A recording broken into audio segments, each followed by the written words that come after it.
काल आम्ही केंद्रीय निवडणूक आयोगाचे सीओ त्यांना आम्ही भेटलो. आज राज्य निवडणूक आयोगाला विधानसभेच्या वेळेस ज्या मतदार याद्या होत्या त्याच्यामध्ये प्रचंड दोष होते. आम्ही त्याच कालखंडामध्ये योग्य वेळी योग्य ठिकाणी हे सांगितलं होतं की याच्यामध्ये दोष आहेत, त्याचं काहीही उत्तर आम्हाला आलेलं नाही. निवडणूक झाली त्या दोषासहित झाली. असे काही दोष त्याचे माननीय जयंतरावांनी सांगितलं की 20,000 मतदार हे बाहेरून आणून मी मतदान करून घेतलं, हे आता आमदार सांगतायत. असे दोष आहेत.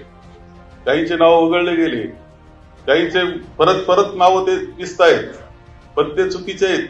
एका घराच्या नावावर अनेक आहेत.